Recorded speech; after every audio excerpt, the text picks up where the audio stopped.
चलिए, तो क्या देख रहे थे जी हम लोग?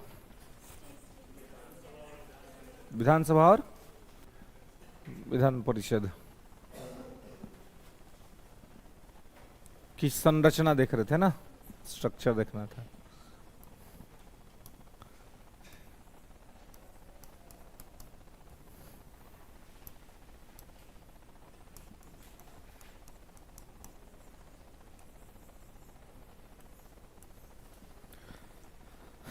चलिए, तो पार्ट 6 देख रहे थे, है ना।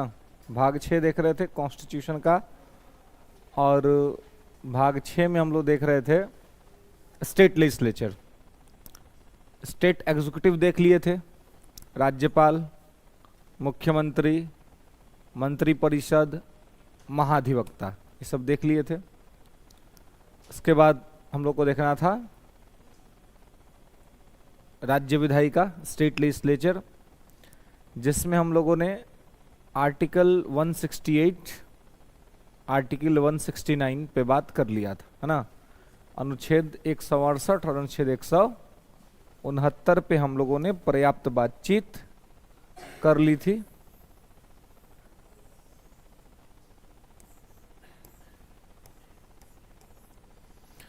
विधानसभा, विधान परिषद आगे देखना था, जिसमें से आर्टिकल 168 क्या था जी? विधानमंडल, है ना। विधानमंडल की संरचना, स्ट्रक्चर ऑफ स्टेट लेजिस्लेचर।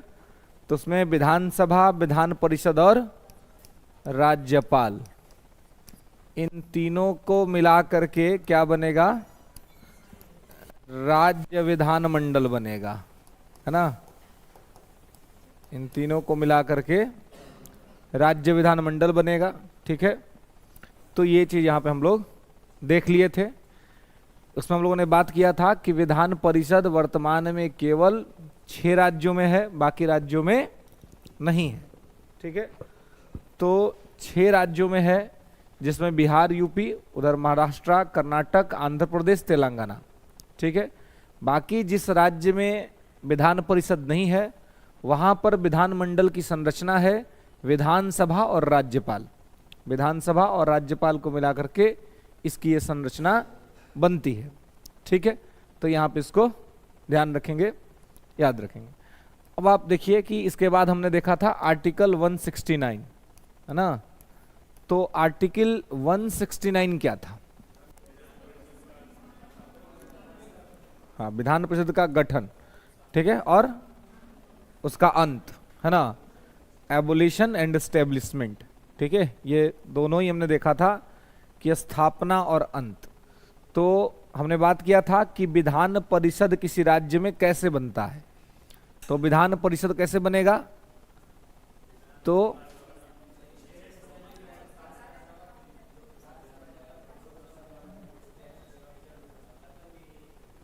हाँ, स्टेट लेजिस्लेचर असेंबली से प्रपोजल पास किया जाएगा, उसके बाद वो जाएगा पार्लियामेंट में, राज्यसभा में पहले जाएगा, फिर राज्यसभा से सहमति होगी, फिर लोकसभा जाएगा, राष्ट्रपति का परमिशन होगा, देन विधान परिषद उस राज्य में स्थापित हो जाएगा जो डिमांड करेगा साधारण बहुमत से। संसद में साधारण बहुमत, और राज्य विधायिका में राज्य विधानसभा जब इसको पास करेगी तो विशेष बहुमत से पास करेगी, 2/3 बहुमत से पास करेगी, 2/3 मेजोरिटी से इसको पास किया जाएगा, ठीक है।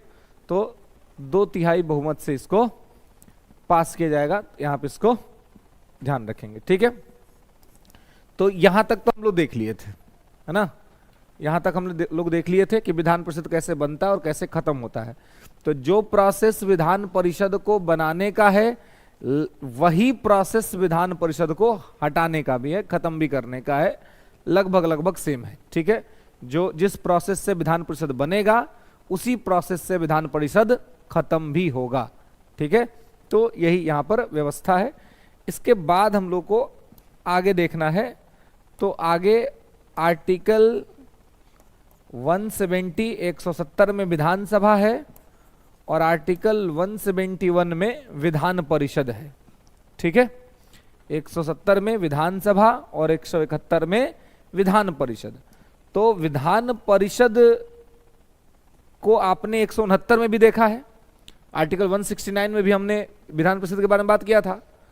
तो 169 में तो इसका ओरिजिन और इसका एबोलिशन, मतलब ये कैसे बनेगा और कैसे खत्म होगा, ये आपने 169 में पढ़ा था। लेकिन 171 में पढ़ेंगे कि इसकी संरचना क्या है, इसका स्ट्रक्चर क्या है, ठीक है।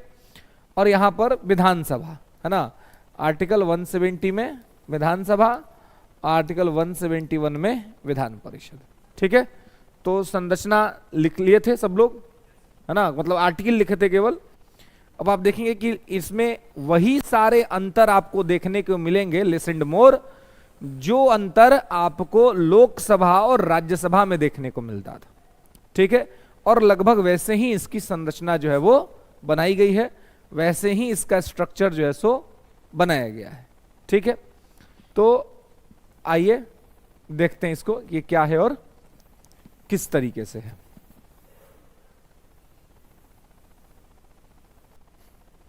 चलिए, तो विधानसभा और विधान परिषद, तो देखिए आपको पता है कि ये विधानसभा जो है, अगर इसके अंदर में आपको मेंबरशिप लेनी है तो इसके लिए एक डायरेक्ट इलेक्शन का प्रोसेस होता है ना। तो पहले तो आप सीट देखेंगे कि विधानसभा में कुल सदस्य संख्या कितनी होती है। तो हर राज्य में विधानसभा की संख्या जो है वो अलग अलग होती है, ठीक है। लेकिन एक मैक्सिमम सीट जो निश्चित किया गया है कि एक मैक्सिमम क्या हो सकता है, उससे ज्यादा कहीं नहीं होगा।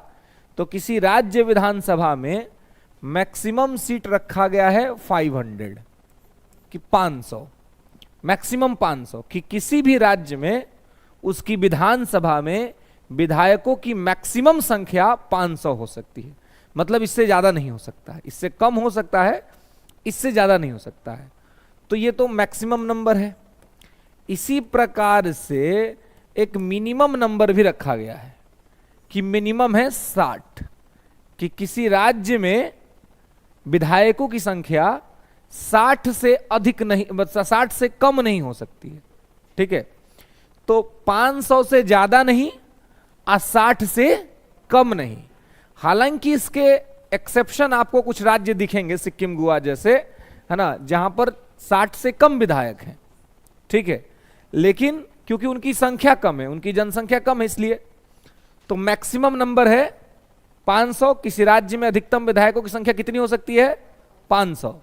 और किसी राज्य में विधायकों की न्यूनतम संख्या कितनी हो सकती है? 60, ठीक है। और अगर आप बिहार का एग्जाम्पल ले कि हमारे बिहार के अंदर में क्या कितना है, तो कितना है?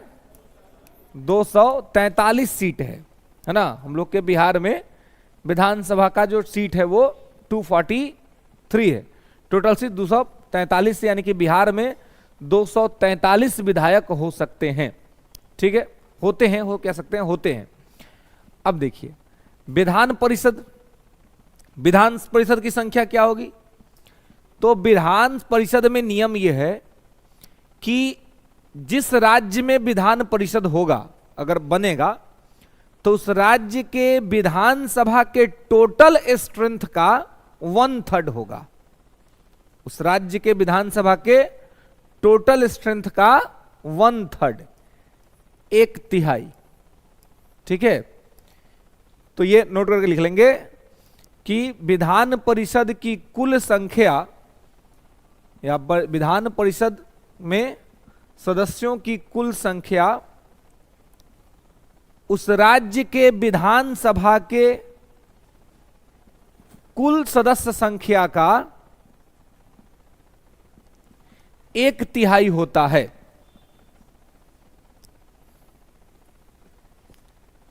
Members number of state legislature council, members number of state legislature council, it's completely depends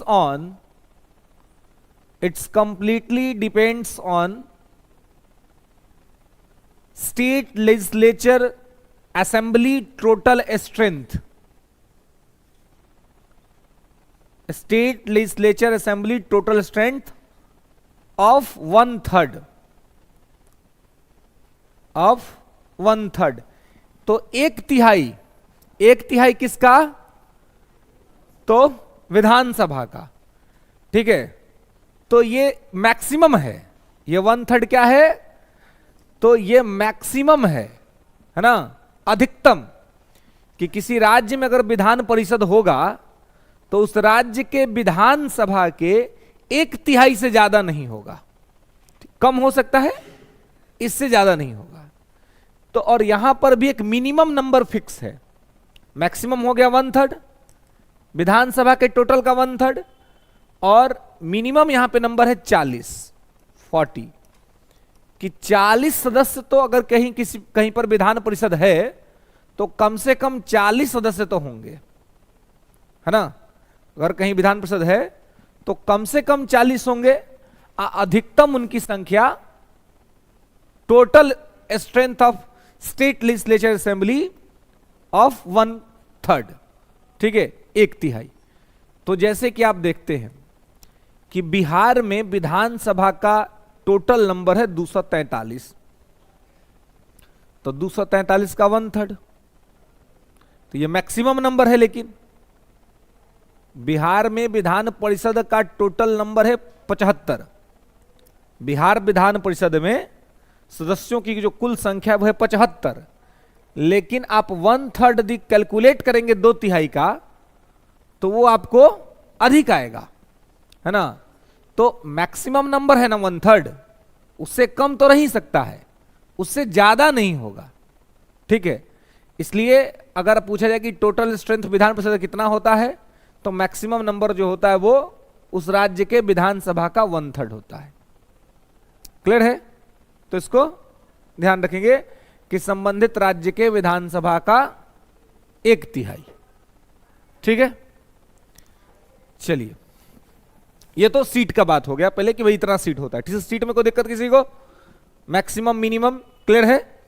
चलिए, अब देखिए यहां पर विधानसभा में जितने भी सदस्य होंगे, जो हर राज्य के अपने अलग अलग नंबर हैं, तो ये प्रत्यक्ष चुनाव से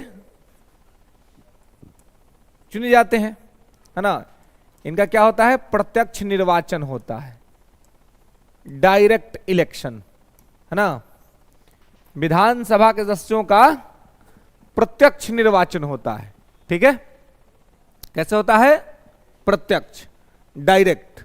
ओके, और यहां विधान परिषद के जो सदस्य हैं इनका निर्वाचन सामान्य तौर पे अप्रत्यक्ष होता है, इनडायरेक्ट। इनका कैसे होता है? इनडायरेक्ट, अप्रत्यक्ष निर्वाचन। ठीक है, तो विधानसभा के सदस्यों का जो निर्वाचन होता है वो प्रत्यक्ष होता है, डायरेक्ट होता है, और विधान परिषद के सदस्यों का इनडायरेक्ट होता है। इसीलिए इसको क्या कहते हैं? इसको कहते हैं प्रत्यक्ष सदन, डायरेक्ट हाउस। इसको कहते हैं प्रत्यक्ष सदन, डायरेक्ट हाउस। इसको कहते हैं अप्रत्यक्ष सदन, इनडायरेक्ट हाउस।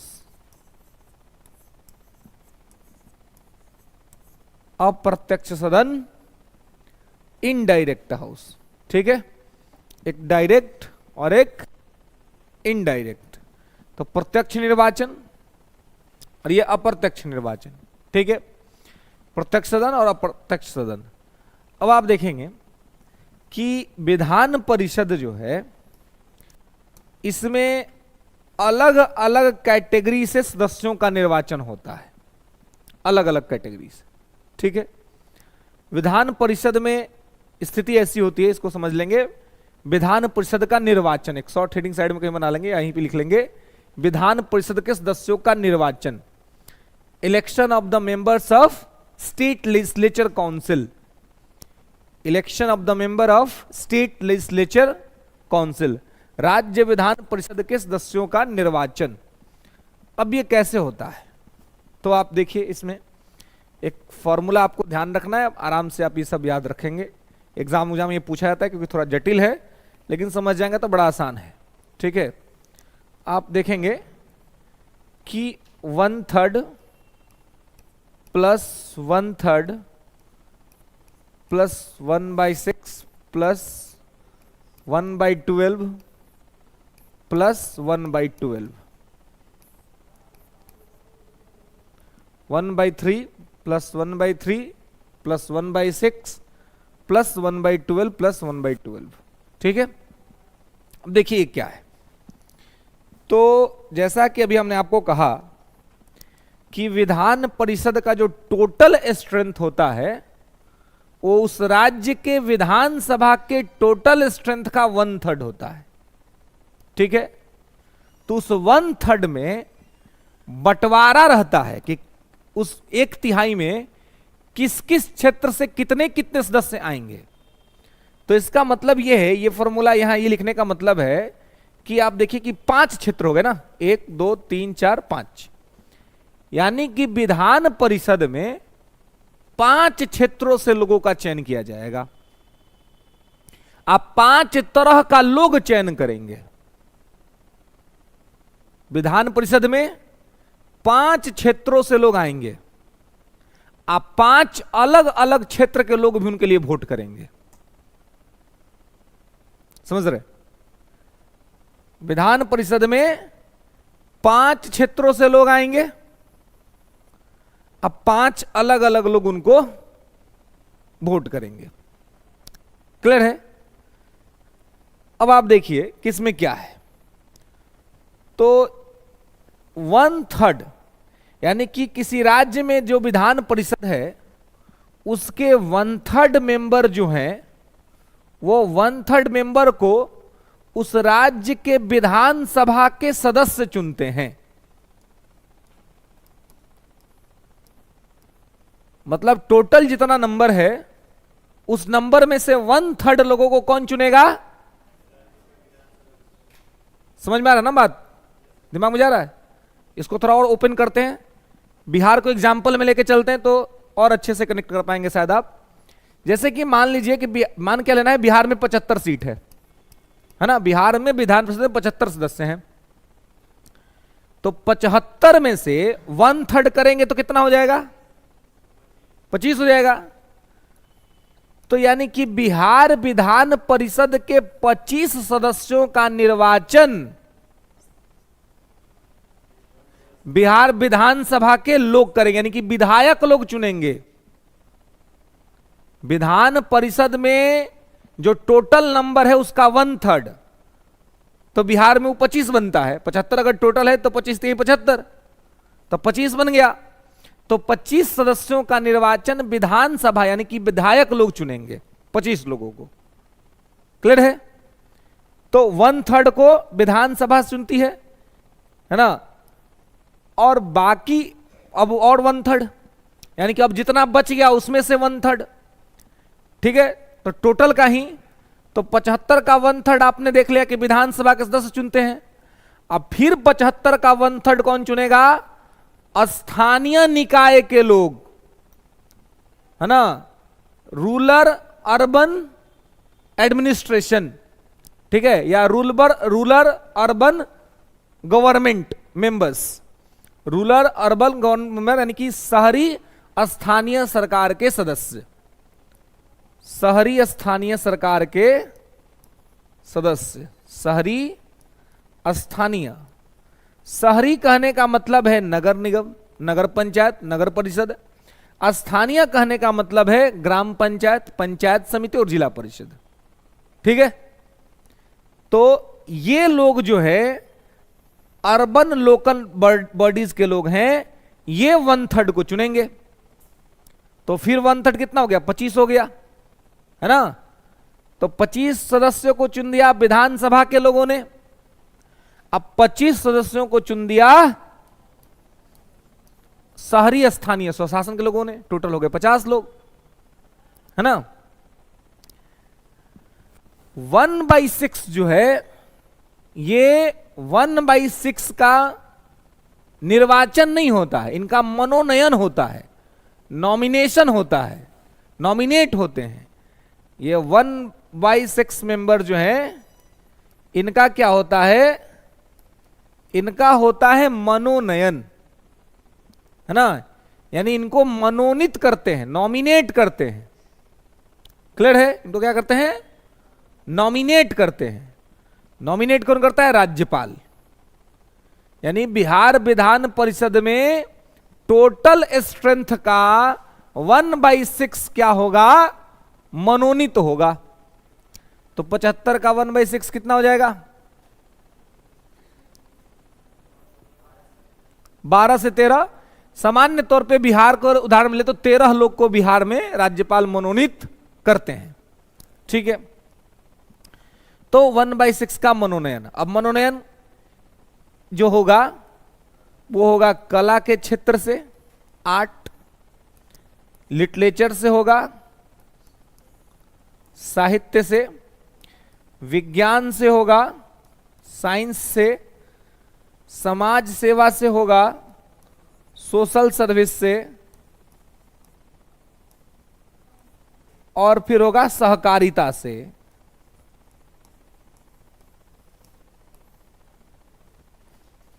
सहकारिता।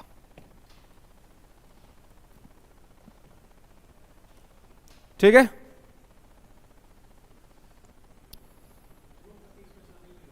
हाँ नहीं, तो कला, साहित्य, विज्ञान, समाज सेवा और सहकारिता। ठीक है, तो ये क्षेत्र से 5 क्षेत्रों से राज्यपाल जो है वो 1/6 को मनोनयन करते हैं। इनका चुनाव नहीं होता, इनका मनोनयन होता है, इनका नॉमिनेशन होता है। क्लियर है यहां तक? उसके बाद ये जो 1/12 है, तो जो टोटल मेंबर विधान परिषद के हैं उनके 1/12 मेंबर को शिक्षकों के द्वारा चुना जाता है। टीचर्स चुनते हैं, शिक्षक।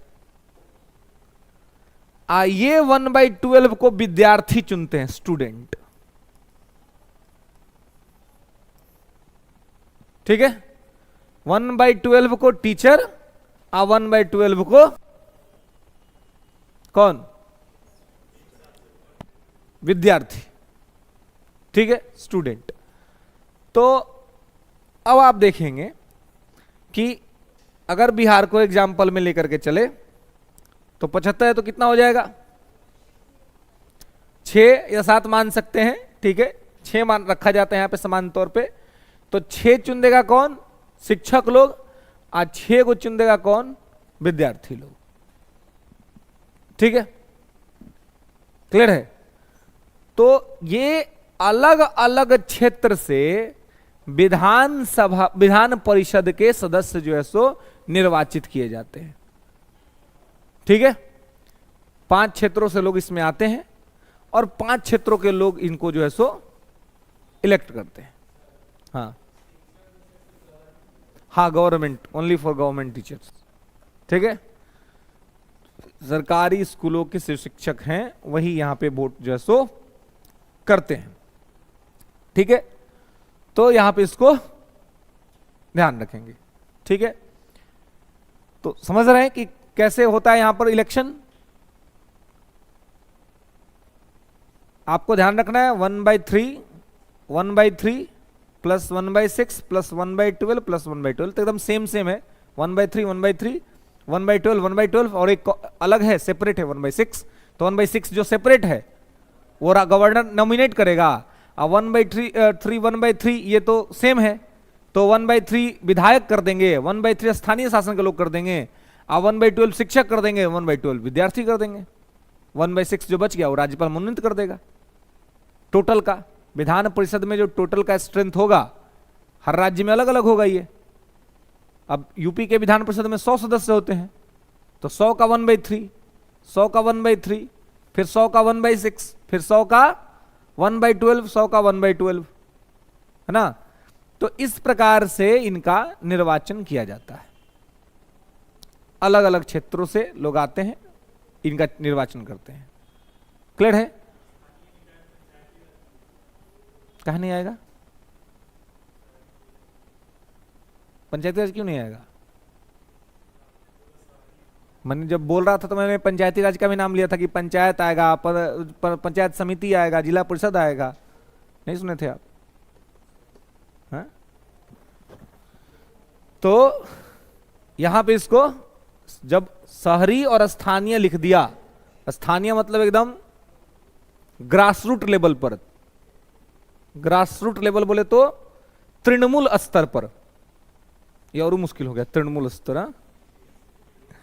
मतलब एकदम नीचे, है ना, मतलब कि एकदम स्थानीय स्तर, गांव के स्तर पे जो लोग होते हैं उनको, तो यहां पे इसको ध्यान रखना है। तो इस तरीके से ये इनका निर्वाचन किया जाता है। क्लियर है? बुझे लोग? चलिए, हाँ हाँ, साथ में ये 1/3 अलग लोग चुनेंगे, ये 1/3 अलग लोग चुन रहे हैं, ये 1/6 तो नॉमिनेट ही हो रहा है, ये 12 अलग लोग चुन रहे हैं, ये 12 अलग लोग चुन रहे हैं। वोटर्स अलग अलग हैं, कोई साथ में नहीं होता है। जैसे जैसे जो सीट वैकेंट होता है उसके लिए वैसे वैसे इलेक्शन होता है। ठीक है? और यहां भी अब ध्यान रखेंगे कि विधान परिषद के सदस्यों का कार्यकाल 6 वर्षों का होता है। एक व्यक्ति जो विधान परिषद के लिए निर्वाचित हो जाएगा वो कितने साल तक रहेगा? 6 साल तक रहेगा, 6 years।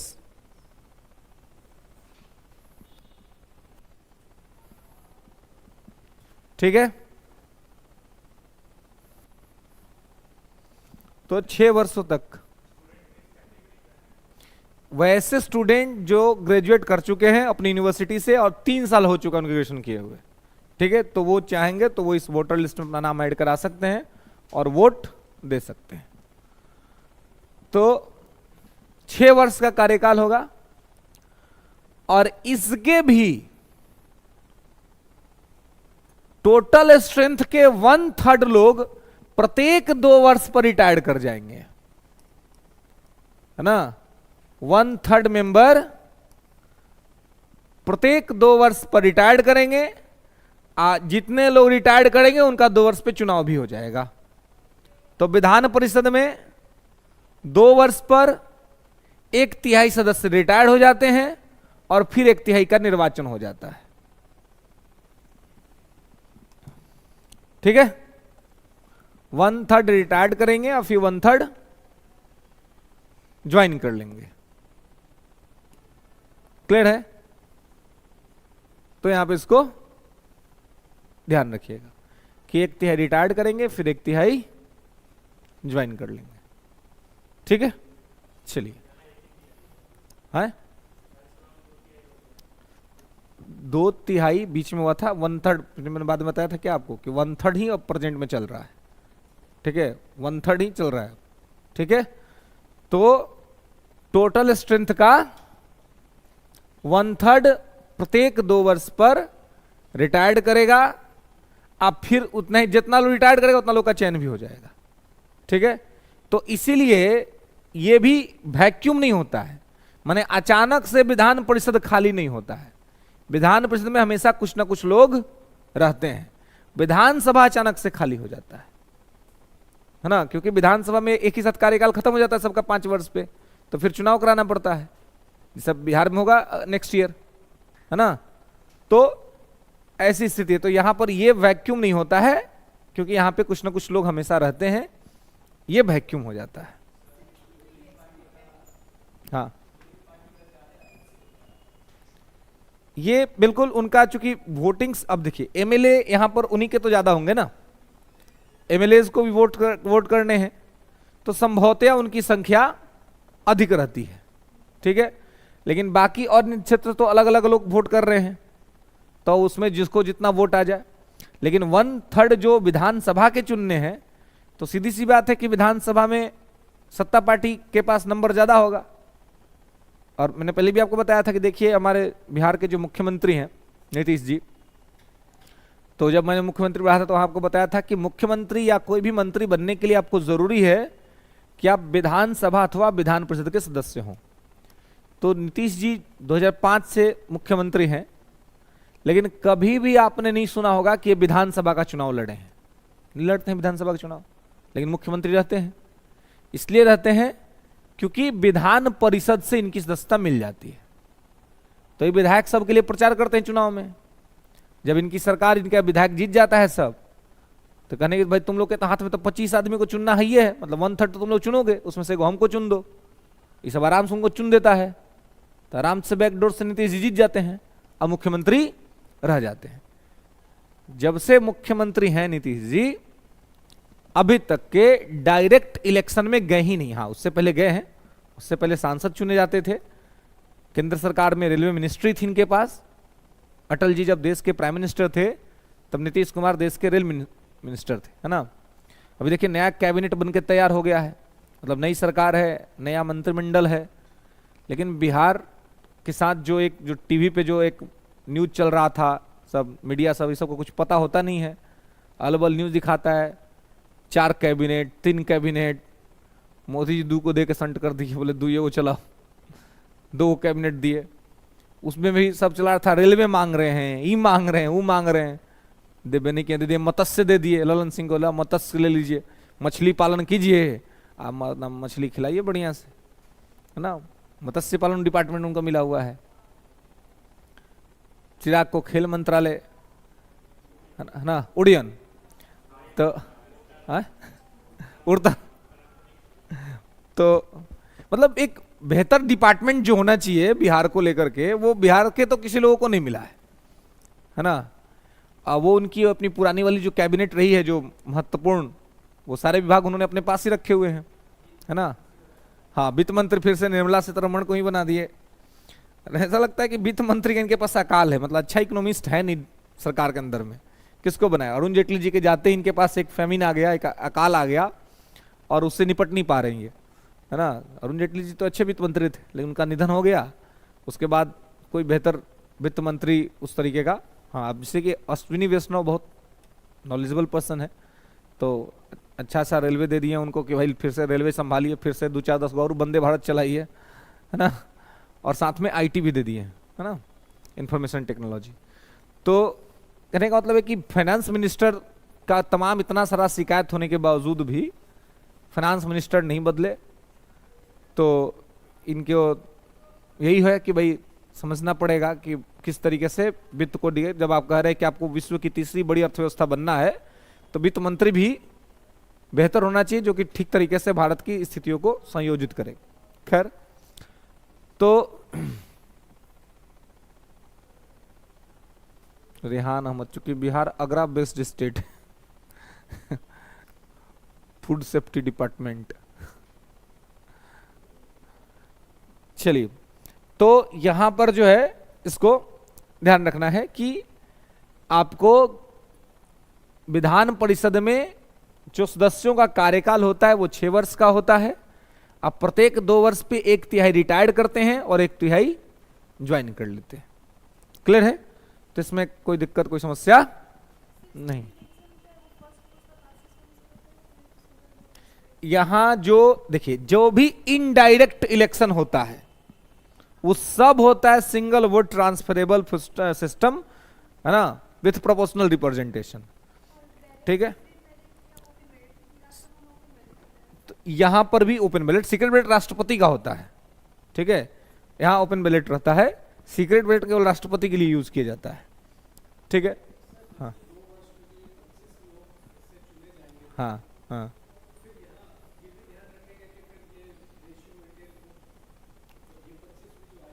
हाँ हाँ बिल्कुल, जिस जहां जहां से सीट खाली होगा उसी सीट पे इलेक्शन किया जाएगा, ताकि उसमें वहां पे आ जाए, मेंटेन रहे। और 6 वर्ष जिसका कंप्लीट होगा वो रिटायर करेगा, बाकी लोग अपना 6 वर्ष कंप्लीट करेंगे। तो हर 2 वर्ष पे वही लोग रिटायर करता है जिनका 6 वर्ष कंप्लीट हो गया है। ठीक है, और जिस विभाग से, मतलब जिस स्तर से खाली होता है सीट, उसी स्तर पे चुनाव होता है, वहीं पे उसका फुलफिलमेंट कराया जाता है। तो यहां पर 6 वर्ष ध्यान रखना है। ठीक है, कि 6 वर्ष का इनका कार्यकाल होता है, सदस्यों का कार्यकाल 6 वर्ष होता है। और विधान परिषद जो होता है वो अस्थाई सदन हो गया, अगर बन गया तो अस्थाई है ना, क्योंकि इसका तो कोई कार्यकाल निश्चित नहीं है, क्योंकि अब बन गया तो रहेगा, अब जब बन खत्म होना होगा तो विधानसभा इसके लिए प्रस्ताव पारित करेगी, लेकिन तब तक जब तक है तब तक तो अस्थायी है। विधानसभा में आप देखते हैं तो यहां क्या है, तो यहां पर टेन्योर है सामान्यतः 5 साल, है ना, सामान्यतः 5 साल, ठीक है। टेन्योर क्या है, सामान्यतः 5 साल। 5 साल से पहले भी सरकार गिर सकती है, और सरकार गिर जाएगी, कोई सरकार बनाने की स्थिति में नहीं होगा, तो 5 साल के पहले भी आपकी विधायकी जा सकती है। अब फिर से चुनाव होगा, फिर अगर आप चुनाव जीतेंगे तो विधायक बनेंगे, नहीं तो फिर खत्म मैटर, है ना। तो सामान्यतः 5 साल, ये निश्चित नहीं है, सामान्यतः, इट्स नॉट कंपल्सरी, ठीक है, सामान्यतः 5 साल। तो कार्यकाल जो है सो सामान्यतः 5 साल का है, और यह जो सदन है विधानसभा, ये अस्थायी है, टेम्पररी है, टेम्पररी हाउस, अस्थायी सदन। अस्थायी क्यों है, क्योंकि कभी भी खत्म हो सकता है ना, क्या हो सकता है, कभी भी खत्म हो सकता है। तो चूंकि कभी भी खत्म हो सकता है, इसलिए क्या है, यह है टेम्पररी हाउस, ठीक है, कभी भी खत्म हो सकता है, इसलिए ये क्या है, टेम्पररी हाउस। ओके, तो यहां पे ध्यान रखेंगे, ये अस्थायी सदन है और ये अस्थायी सदन है। यहां का सदस्य अगर आपको बनना है तो आपका एज होना चाहिए 30 साल, और यहां का सदस्य यदि आपको बनना है तो एज होना चाहिए 25 साल।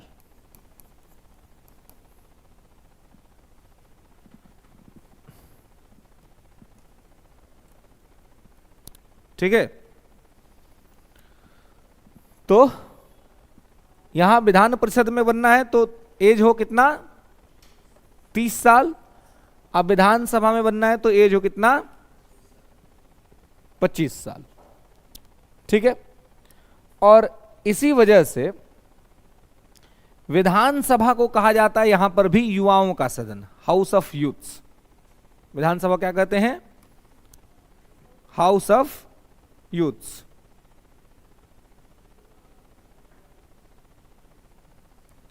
युवाओं का सदन, ठीक है।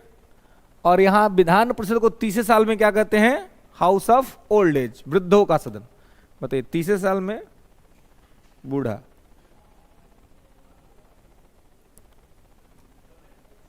हाँ क्या है, तो गलत बात ना है, नए आदमी को मौका देना चाहिए, है ना। तो अपने सब रहेगा जीवन पर्यंत, है ना, जब तक जीवन रहे तब तक। तो 25 साल जो है वो विधानसभा का सदस्य बनना है, तो 25 साल प्लस अगर एज हो गया तो आप चुनाव लड़ सकते हैं, एमएलए बन सकते हैं। और यदि आपका 30 साल से अधिक उम्र हो गया तो आप चुनाव लड़ सकते हैं, आप एमएलसी बन सकते हैं, है ना। तो इनके जो मेंबर्स होते हैं विधान परिषद के, वो एमएलसी कहलाते हैं, member of legislative council, Vidhan Parishad के सदस्य।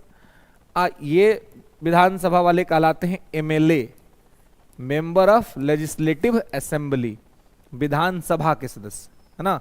तो विधानसभा वाले एमएलए और विधान परिषद वाले एमएलसी, ठीक है। अब आप देखेंगे कि चूंकि सरकार जो है वो तो विधानसभा से चलनी है ना, सरकार कहां से चलेगी, विधानसभा से। विधानसभा में जिसको बहुमत होगा उसकी सरकार बनेगी, है ना। जैसे आप जानते हैं कि भाई बिहार में अगर आपको सरकार बनाना है तो आपको 122 प्लस होना चाहिए। 122 से ज्यादा विधायक जिस पार्टी के या जिस गठबंधन के जीतते हैं वही उन्हीं का मुख्यमंत्री होता है, वो जिसको मुख्यमंत्री चुन ले। तो चूंकि सरकार जो है सो यहां से चलती है और यहां पर बहुमत होता है ना, तो बहुमत होने के वजह से इस हाउस को कहते हैं हाउस ऑफ मेजोरिटी, है ना, बहुमत का सदन, बहुमत का सदन, हाउस ऑफ मेजोरिटी, क्योंकि यहां पे बहुमत रहता है। बहुमत रहेगा तो सरकार भी नहीं चलेगी। चूंकि बहुमत रहता है इसी वजह से यहां से सरकार चलती है, तय होता है कि सरकार कौन बनाएगा। इसके वजह से इसको कहते हैं प्रथम सदन, फर्स्ट हाउस। विधानसभा को प्रथम सदन भी कहा जाता है। लेकिन अब आप देखें कि इसमें क्या है, इसमें चूंकि जनता जो है इसमें चुनती है सीधे तौर पे, और इसमें कुछ वैसा कैटेगरी नहीं रखा हुआ है कि इसी वर्ग से लोग चुनेंगे या इस वर्ग के लोग आएंगे। तो सामान्यतः विधानसभा से उन्हीं लोगों का जीतने का संभावना रहता है जो लोकप्रिय लोग होते हैं, है ना, जो जनता के बीच में फेमस है। तो इसलिए इसको कहते हैं लोकप्रिय सदन।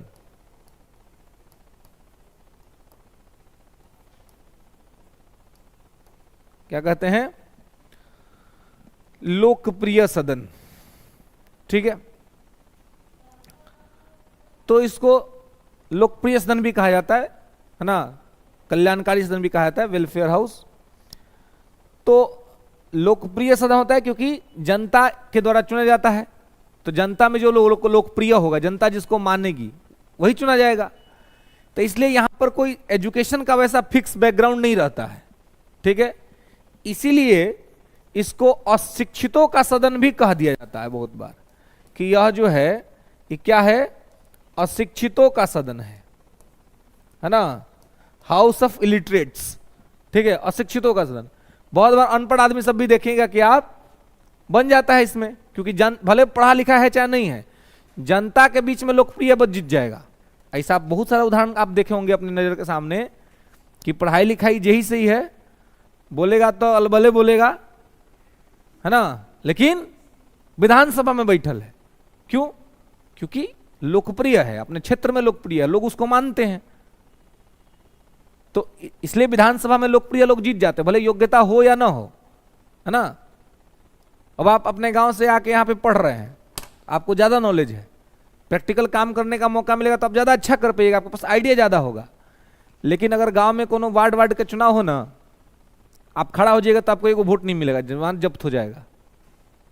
सब जानता है कि पढ़ा लिखा है, लेकिन फिर भी आपको वोट नहीं देगा। लेकिन वही आपका कोई मित्र दोस्त होगा जो पढ़ने नहीं आया होगा यहाँ पटना, और वहीं रह गया बचपन से। ठीक है, वहीं इधर का झगड़ा उधर करवा रहा है ना, किसी का लौका तोड़ लिया, किसी का कोहड़ा तोड़ दिया, समझते हैं ना, लौका कोहड़ा, है ना, तोड़ता दिया, किसी का केरा तोड़ दिया, है ना, इन्हें का चीज उन्हें कर दिया, किसी का आम तोड़वा दिया।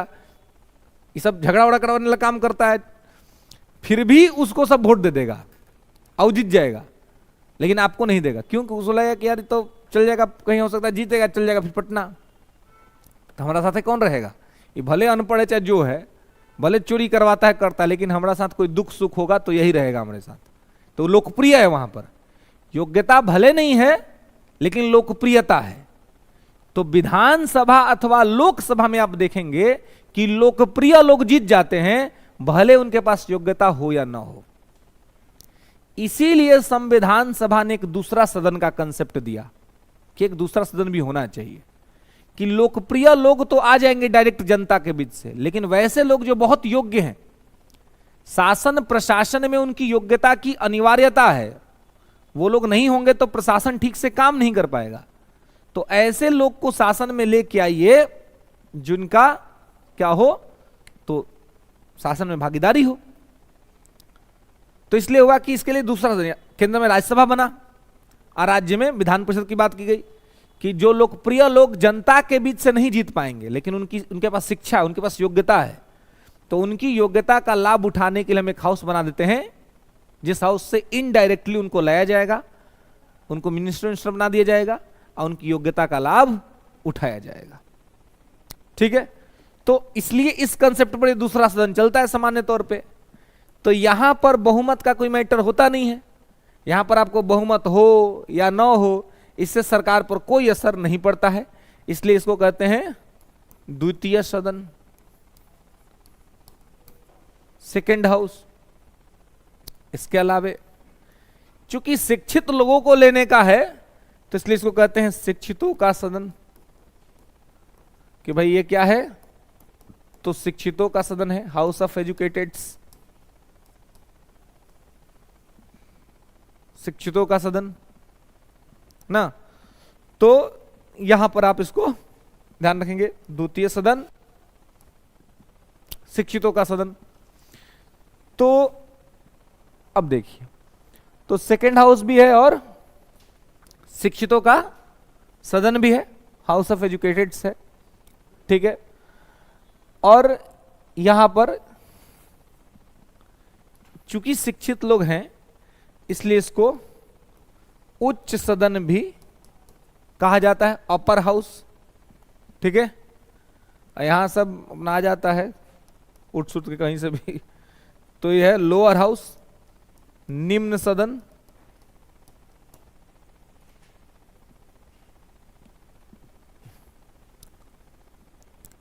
निम्न सदन,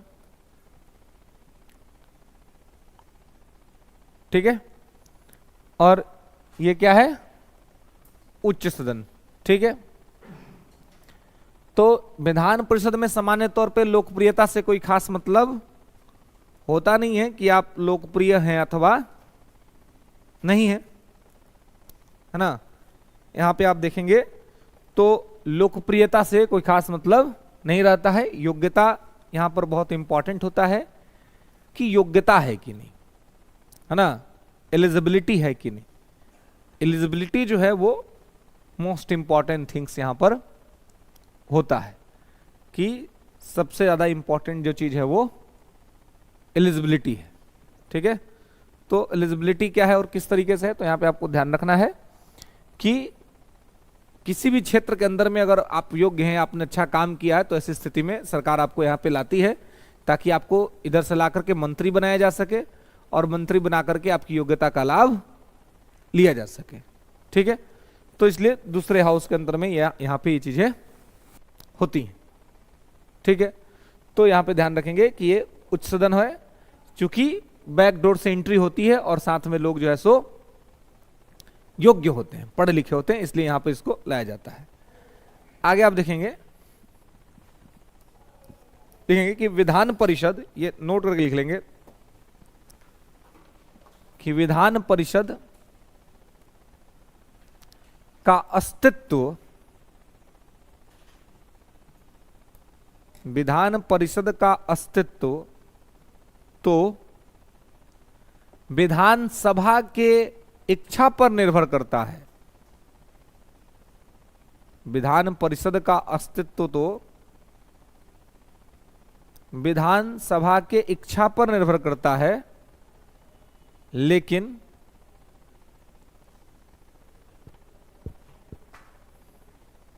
विधान परिषद कमोबेश, विधान परिषद कमोबेश राज्यसभा के बराबर ही काम करता है, राज्यसभा के बराबर ही काम करता है। State legislature council, state legislature council life completely based on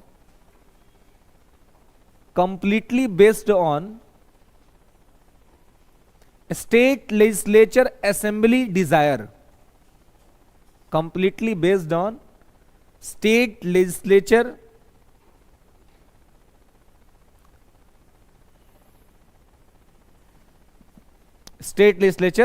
assembly desire, but it's less and more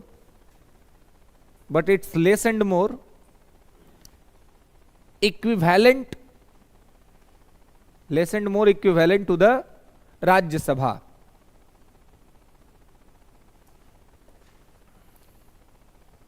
equivalent to the Rajya Sabha, ठीक है। तो यह कमोबेश किसके बराबर है, राज्यसभा के बराबर है, ठीक है।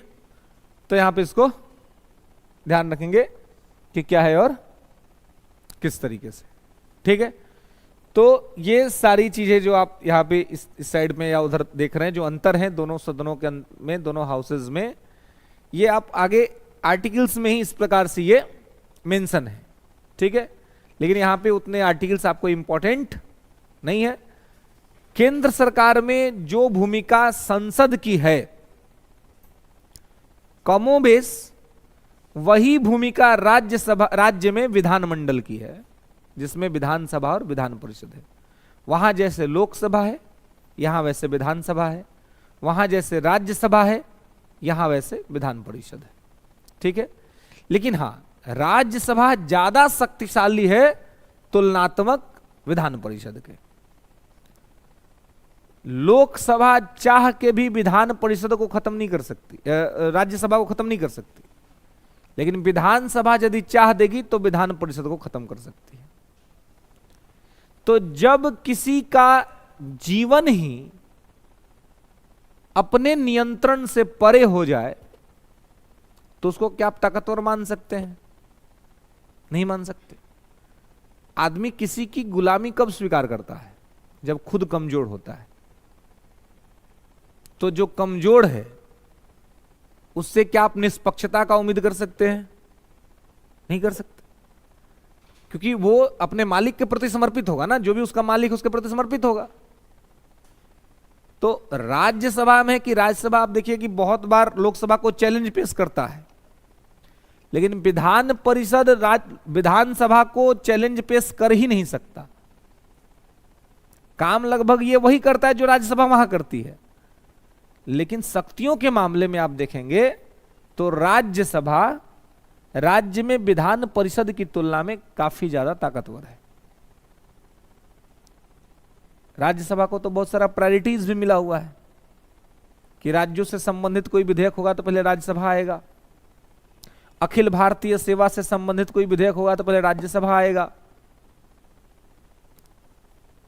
उपराष्ट्रपति को हटाने का प्रस्ताव होगा तो पहले राज्यसभा आएगा। तो राज्यसभा का तो महत्व दिखता है कि यह प्रोसेस पहले राज्यसभा ही आएगा। लेकिन राज्य के अंदर में ऐसा कोई उदाहरण आपको देखने को नहीं मिलेगा कि यह विधान परिषद होगा तभी होगा, क्योंकि यदि ऐसा होता तो 28 राज्यों वाले भारत में केवल 6 राज्यों में विधान परिषद नहीं होता, बाकियों में भी होता ना। तो इसकी स्टेबिलिटी ही जो है वो डिपेंड करती है राज्य पर, कि राज्य उसको रखना चाहता है अथवा राज्य उसको रखना नहीं चाहता है। राज्य रखना चाहेगा तो राज्य रख लेगा, राज्य नहीं रखना चाहेगा तो नहीं रखेगा। तो बहुत सारे राज्यों के पास नहीं है, 28 राज्यों में से मात्र 6 राज्यों के पास है, बाकियों ने नहीं रखा है। क्योंकि देखिए, ये तो राज्य सरकार की अपनी इच्छा है कि, और उन्होंने रखा हुआ है। बिहार इकोनॉमिकली इंपावर हो या ना हो, लेकिन बिहार अपने राइजिंग के टाइम से ही पॉलिटिकली इंपावर रहा है। राजनीतिक सशक्तिकरण बिहार में रहा है, आर्थिक सशक्तिकरण रहे या ना रहे। महात्मा गांधी ने भी जब अंग्रेजों को टारगेट किया तो सबसे पहले चंपारण को चुना कि चंपारण से स्टार्ट करते हैं।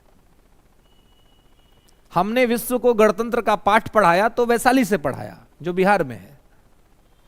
तो बिहार के हिस्ट्री को अगर आप देखेंगे तो आप पाएंगे कि वो हर जगह जो है सो आपको मिलेगा। आज जो एटम चल रहा है, एटम का जो कंसेप्ट है, परमाणुवाद की जो बात होती है, अणुवाद की जो बात होती है, बिहार के यहां से आया, महर्षि कनाद। तो महर्षि कनाद कहां के थे? यही से संबंधित थे।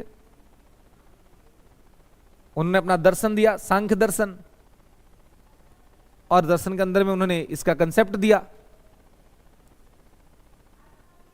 तो कहा यह गया कि आप जितना देखेंगे बिहार को स्टार्टिंग से, तो आप पाएंगे कि हम पॉलिटिकली इंपावर हमेशा रहे हैं, भले ही इकोनॉमिक इंपावर रहे हो या ना रहे हो। हालांकि एंशिएंट हिस्ट्री का तो हमारा जो फेज है वो तो काफी ग्लोरियस फेज रहा है ना। वो चाहे मौर्यन इंपेरर का रहा हो या गुप्ताज का रहा हो, है ना। ये दोनों का जो सेंटर था वो यही था।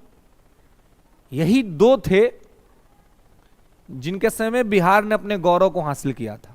सबसे पहले मौर्यन में उसके बाद गुप्ताज में तो डिक्लाइन ही चला, उसके बाद तो कोई आया ही नहीं जो बिहार को एम्पावर करे पॉलिटिकली। और लास्ट आप कहा जाता है कि लास्ट बिहारी शासक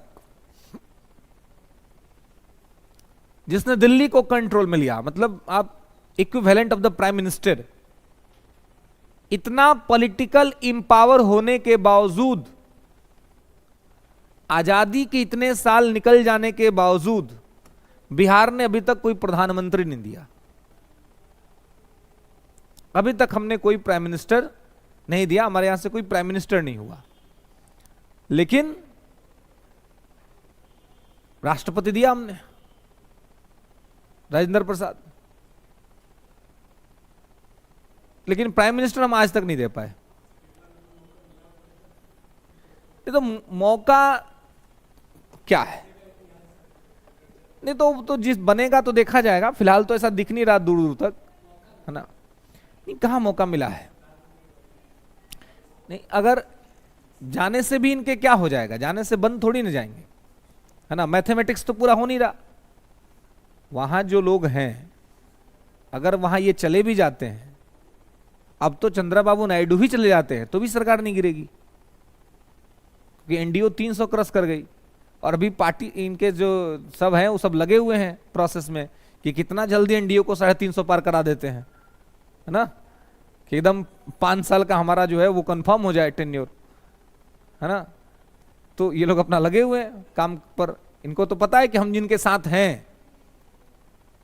और ये बिहार के उप मुख्यमंत्री सम्राट चौधरी या तेजस्वी नहीं है ना, दिल्ली में जो बैठा हुआ उसका नाम है नरेंद्र दामोदर दास मोदी, है ना।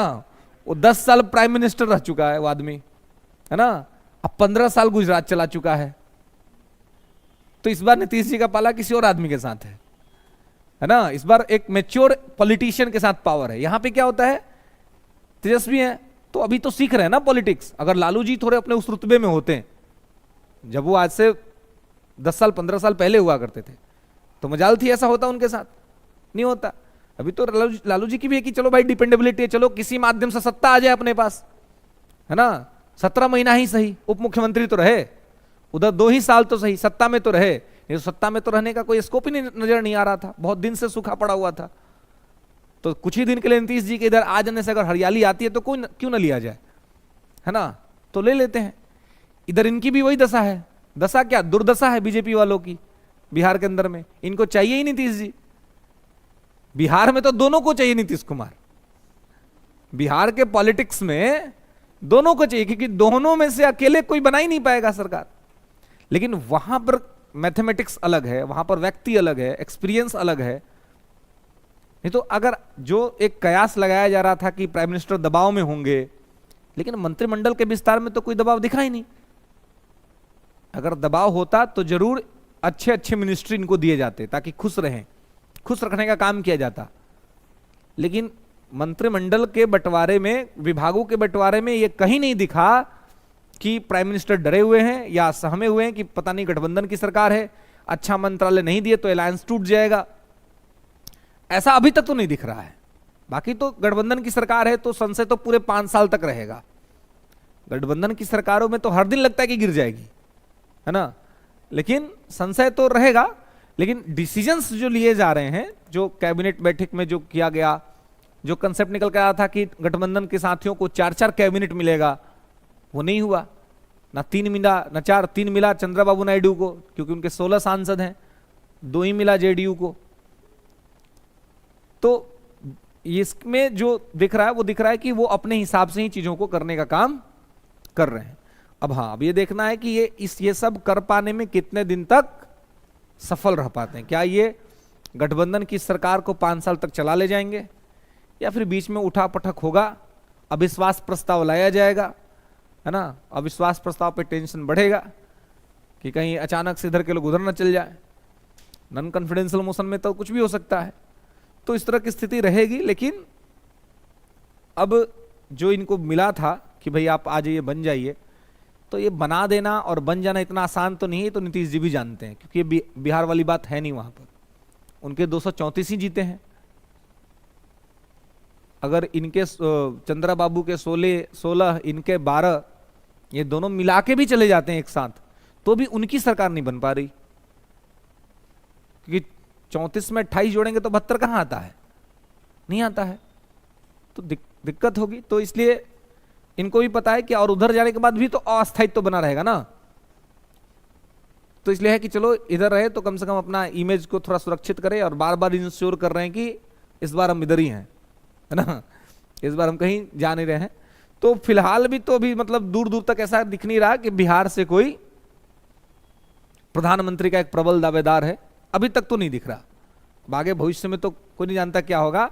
90 के दशक जो था, 90 का दशक, वो भारत की राजनीति के लिए सबसे मतलब आप समझिए कि अव्यवस्थित दशक था। 1989 से जो खेल शुरू हुआ कि बहुत कम कम टाइम के लोग प्राइम मिनिस्टर बनते थे, उस टाइम भी बिहार से कोई नहीं बन पाया। उस समय कहा जाता है कि लालू जी का था एक चांस कि लालू जी देश के प्राइम मिनिस्टर बन जाएंगे।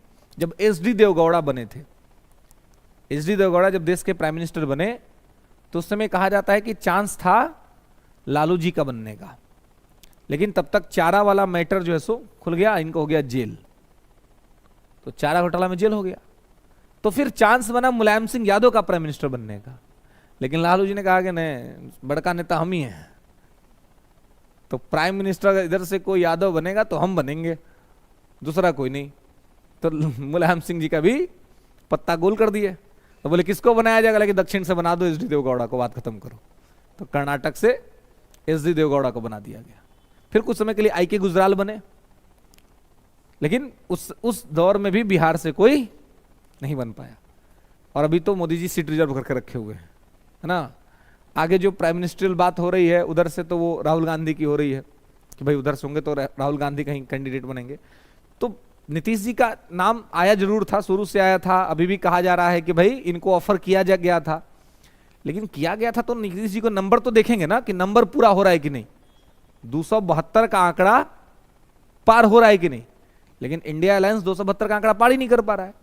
उनको 272 का आंकड़ा पार करने के लिए इंडिपेंडेंट का सहयोग लेना पड़ेगा। जो इंडिपेंडेंट 17 सांसद जीते हैं उनका सहयोग लेना पड़ेगा।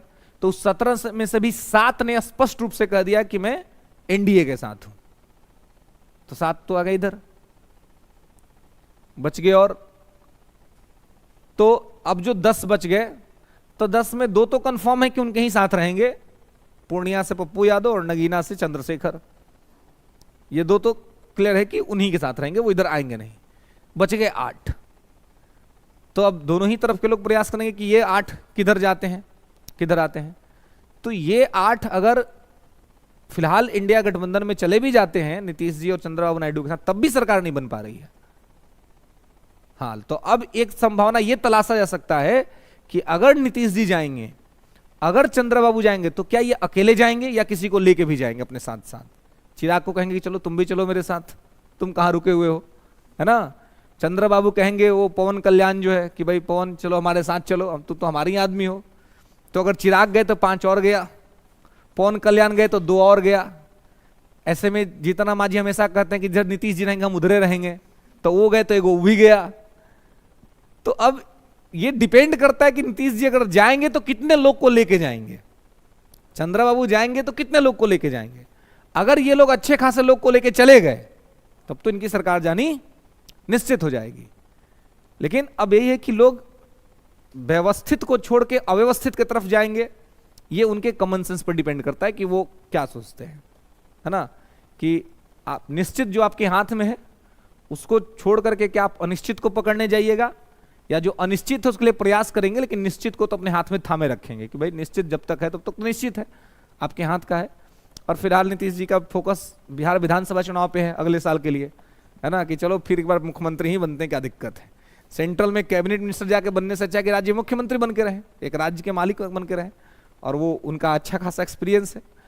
और तमाम डरों से देखते हुए बीजेपी ने अनाउंस ही कर दिया कि भाई 25 का भी चुनाव हम इन्हीं के नेतृत्व में लड़ेंगे, है ना, कि भाई इनको किसी प्रकार का कोई शक संदेह ना हो कि हम लोग अपना कोई नेता तैयार कर रहे हैं। तो नीतीश जी के तो दोनों हाथ में लड्डू है ना, उनको कोई दिक्कत समस्या नहीं है, और उनको बदलने में अपना सोचना नहीं है। वो अपना जिस दिन उनका मूड करेगा वो अपना बदल ही जाएंगे, और क्या। तो बैनर लगवा ही देते हैं कि नीतीश सबके हैं, है ना। तो जब सबके हैं कहीं दिए कि है ना, I am available for everyone, फिर क्या दिक्कत है ना। और मतलब समझिए कि अगर आदमी कह दे कि मैं सबका हूं, उसके बाद भी कोई उसको एक्सेप्ट कर ले तो बहुत महानता होती है। तो पॉलिटिक्स में तो वो चल ही रहा है ना। अब तो लोग हाथ जोड़ के कह रहे हैं कि इतना बार पलटे, एक बार और पलट जाइए कम से कम, है ना, एक बार पलट जाइए ताकि मोदी जी का तिलिस्म जो है वो टूट जाए, है ना। लेकिन इस बार नीतीश जी खुद ही करेंगे नहीं भाई अभी तो नहीं पलटेंगे। शपथ ले लिए प्रधानमंत्री पद का लगातार तीसरी बार। तो ये जो नेहरू जी का जो रिकॉर्ड था, बराबरी तो हो गई, है ना। तो बराबरी तो हो गई कि लगातार तीसरे टर्म के लिए प्रधानमंत्री पद का शपथ इन्होंने ले लिया। अब देखना होगा कि ये तीसरा टर्म का कंप्लीट होता है कि नहीं होता है। लेकिन ये सब जो गेम है वो चलता है नंबर पे। नंबर जिसके पास होगा वो सरकार चलाएगा, नंबर जिसके पास नहीं होगा वो सरकार नहीं चलाएगा। तो सेम जैसे केंद्र में होता है वैसे राज्य में होता है। केंद्र का नंबर कांस्टेंट है क्योंकि वहां एक पार्लियामेंट है केवल। राज्य का नंबर अलग अलग होता है। बिहार में 243 विधायक हैं तो 122 प्लस पर सरकार बनती है। तो ऐसे हर स्टेट के अलग अलग स्थितियां हैं कि जितने सांसद होंगे, जितने विधायक होंगे उनके यहाँ के, उस विधायकों का 50% से एक ज्यादा, 50% से एक ज्यादा पर सरकार बनती है किसी भी राज्य में। उत्तर प्रदेश हो, बंगाल हो, कहीं भी किसी भी राज्य में यदि सरकार बनाना है तो उस राज्य में विधायकों के कुल संख्या के एक ज्यादा नंबर होना चाहिए। एक ज्यादा होगा तो आप आराम से वहां पर सरकार बना लेंगे और आपको किसी तरह से कोई दिक्कत, कोई समस्या नहीं होगी, है ना। तो यहां पे इसको आपको ध्यान रखना है, ठीक है। चलिए, तो ये सारी चीजों को आपको यहां पर इन सभी पॉइंट्स को ध्यान रखना है, ठीक है। अब आप देखेंगे कि जैसे वहां पर आपने देखा था कि प्रिसाइडिंग्स होते हैं, है ना, पीठासीन अधिकारी, तो वैसे यहां पर भी क्या होते हैं, पीठासीन अधिकारी होते हैं, है ना। राज्य विधानमंडल के अंदर में भी पीठासीन अधिकारी होते हैं, प्रिसाइडिंग्स यहां पर भी होते हैं। तो आप देखिएगा कि यहां विधानसभा में 2 प्रिसाइडिंग होंगे, विधानसभा अध्यक्ष और विधानसभा के उपाध्यक्ष, ठीक है। तो विधानसभा में 2 पीठासीन अधिकारी लिख देंगे, विधानसभा में 2 पीठासीन अधिकारी, विधानसभा के अध्यक्ष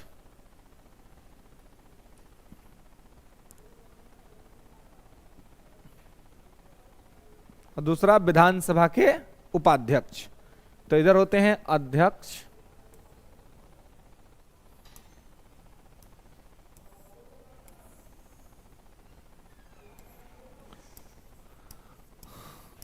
स्पीकर और डिप्टी स्पीकर। इधर होते हैं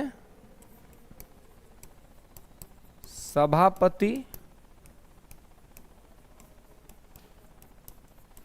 और उपसभापति, चेयरमैन और डिप्टी चेयरमैन, ठीक है। सभापति और उपसभापति, ठीक है। तो ये इधर भी होते हैं अध्यक्ष और उपाध्यक्ष, इधर भी होते हैं अध्यक्ष और सभापति और उपसभापति। तो टोटल हो गए 4 प्रिजाइडिंग्स, है ना।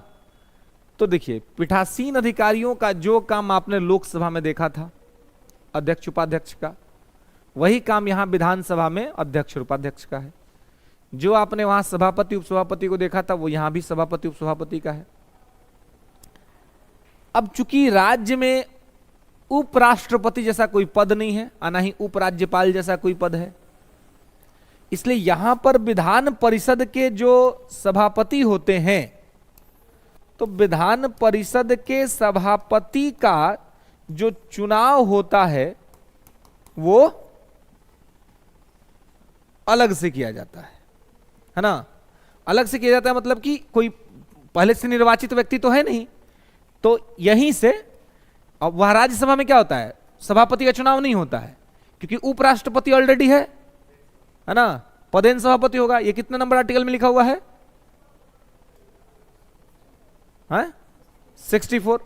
64 में लिखा हुआ है कि उपराष्ट्रपति राज्यसभा का पदेन सभापति होगा। तो तो ये क्लियर हो जाता है कि राज्यसभा में सभापति का तो चुनाव करना ही नहीं है, उपराष्ट्रपति है वो सभापति बन जाएगा, इसमें कहीं कोई दोरा नहीं, कहीं कोई दिक्कत नहीं है, कोई समस्या नहीं है। तो यहां पे इसको जो है सो ध्यान रखना है, ठीक है, कि क्या है और किस प्रकार से है, ठीक है। तो यहां पर सभापति होगा, ठीक है, और सभापति का भी चुनाव विधान परिषद सदस्य आपस में से करते हैं, उप सभापति का चुनाव भी ये आपस में से करते हैं, ठीक है। उप मैं बहुत पहले ही आपको बता चुका हूं कि उप किसी के भी नाम के आगे लग गया तो इसका मतलब होता है चुप, है ना। उप लग गया मतलब चुप रहना है, ज्यादा कुछ करना नहीं है आपको। परमानेंट आदमी है वो अध्यक्ष हो सकता है, वो सभापति हो सकता है। तो जब तक सदन में अध्यक्ष अथवा सभापति है तब तक ना तो उपाध्यक्ष का कोई काम है और ना उपसभापति का कोई काम है। ये एक नॉर्मल कॉमन मेंबर की तरह सदन में बैठेंगे, कार्यवाही में हिस्सा लेंगे। लेकिन हां, जिस दिन अध्यक्ष अनुपस्थित हो जाएगा, अब्सेंट हो जाएगा, सभापति अब्सेंट हो जाएगा, तो जैसे ही ये अब्सेंट होंगे उधर उपाध्यक्ष अध्यक्ष का काम संभाल लेगा, इधर उप सभापति सभापति का काम संभाल लेगा। जैसे आप लोग गेम खेलते हो, क्रिकेट तो खेलते ही हो, क्रिकेट तो एक ये तो आप देखते हैं कप्तान होता है, एक उप कप्तान होता है। तो चूंकि उसके भी नाम के आगे उप कप्तान लिखा हुआ है, उप लिखा हुआ है, तो उसको भी चुप ही रहना रहता है। जब परमानेंट कप्तान रहता है टीम के अंदर में तो उप कप्तान की कोई भूमिका नहीं है, वो नॉर्मल कॉमन मेंबर की तरह अपना खेलता है।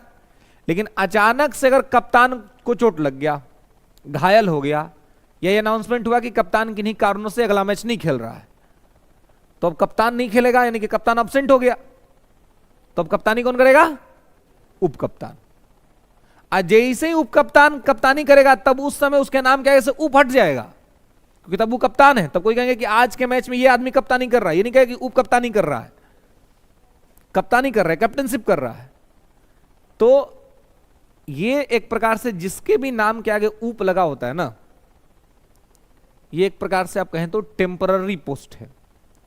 और टेम्पररी पोस्ट से भी आगे जाकर के कहें तो इसको आप कह सकते हैं कि एक प्रकार का क्या है, डेयरी मिल्क चॉकलेट है ना, कि खाओ और खुश रहो, क्योंकि वैसे भी तुम्हारी कोई भूमिका खास तो है नहीं।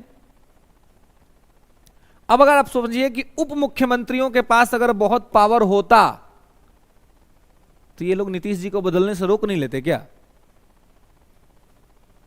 उप मुख्यमंत्री तो देखते रह जाते हैं, मुख्यमंत्री चाचा जी हैं, जब मन तब जाके इस्तीफा दे देते हैं, अब फिर वो अगले मुख्यमंत्री का शपथ ले लेते हैं अगले दिन। उप मुख्यमंत्री मालूम चलता है विपक्ष का नेता बन गया। मतलब समझ रहे हैं, सेंटर ऑफ पावर कौन है? मुख्यमंत्री। तो फिर उप मुख्यमंत्री क्यों बना दिया? डेयरी मिल्क चॉकलेट दे दिया, खाओ और चुप रहो कुछ दिन के लिए, क्योंकि तुमने से समर्थन लिया है ना, तुम्हारे विधायकों ने हमें समर्थन किया है, इसलिए हमारी सरकार चल रही है, मुख्यमंत्री है। तो तुमको खुश करने के लिए क्या करे? तो तुमको मुख्यमंत्री तो बना नहीं सकते क्योंकि वो हमको खुद रहना है, तो हम तुमको उप मुख्यमंत्री बना देते हैं, जिसका कोई वैल्यू नहीं है मुख्यमंत्री के सामने।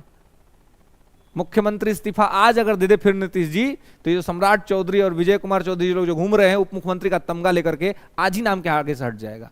इनसे पूछने की जरूरत भी नहीं है, इनसे पूछने का जरूरत भी नहीं है, बस नीतीश जी का अपना मन होना चाहिए कि आज हमको इस्तीफा देना है जी, आज मूड बदल गया, मौसम खराब था, गर्मी बढ़ी हुई थी, टेम्परेचर दिमाग का भी बढ़ा, और हमने जाकर राज्यपाल को रिजिग्नेशन दे दिया और हम जा रहे तेजस्वी के साथ सरकार बना रहे हैं, हो गया बात खत्म। तो कोई मतलब है उप मुख्यमंत्री पद का? तो ये एक प्रकार से क्या है, वही है डेयरी मिल्क चॉकलेट, खाओ और चुप हो जाओ, कुछ समय तक के लिए चुप रहो, खुश रहो। ऐसे ये भी हो रहा था ना कि कुछ कि अगर इंडिया गठबंधन की सरकार बनती तो कुछ लोगों को उप प्रधानमंत्री बनाया जाएगा। क्यों? खुश करने के लिए, चुप कराने के लिए, लो टेंशन मत लो, है ना, तुमको भी तो उप प्रधानमंत्री बना ही दिए। लेकिन उप अगर नाम के आगे लग गया तो भैया उसका फिर कोई मतलब नहीं है, क्योंकि परमानेंट आदमी ही सब कुछ है। उप लग गया मतलब वो आपको बहलाने फुसलाने वाला मैटर है, सॉरी बोल के काम निकलवाने वाला मैटर है ना, कहता ना सॉरी माफ करो, जो हुआ सो हुआ, हुआ सो हुआ, कांड तो हो गया, अब कुछ है कि नहीं? सॉरी बोले तो कुछ हो जाता है? कुछ नहीं होता है, लेकिन अपना एक शब्द बना दिया गया है कि चलो भाई यूज कर लो इसको, है ना। तो इसलिए मैं हमेशा आपको कहता हूं कि उप का मतलब चुप होता है, इनके पास कोई पावर नहीं होता है जी, है ना। इनका पावर तभी दिखेगा जब परमानेंट आदमी नहीं होगा, चाहे उपराष्ट्रपति हो, चाहे उपाध्यक्ष हो, उपसभापति हो, उप मुख्यमंत्री हो, ये कोई भी हो, इनके पास अपना कुछ बहुत बड़ा पावर जो है सो नहीं होता है। सारा पावर इनका मुख्यमंत्री के यहां से निकलता है, उपाध्यक्ष का अध्यक्ष के यहां से निकलता है। तो इस प्रकार से यहां पे चीजें जो है सो चलती हैं, ठीक है। तो यहां पर दो प्रिजाइडिंग्स हैं, अध्यक्ष और उपाध्यक्ष, और यहां पे भी दो प्रिजाइडिंग्स हैं, सभापति और उपसभापति, ठीक है। इनके बारे में नेक्स्ट क्लास में देखेंगे, ठीक है।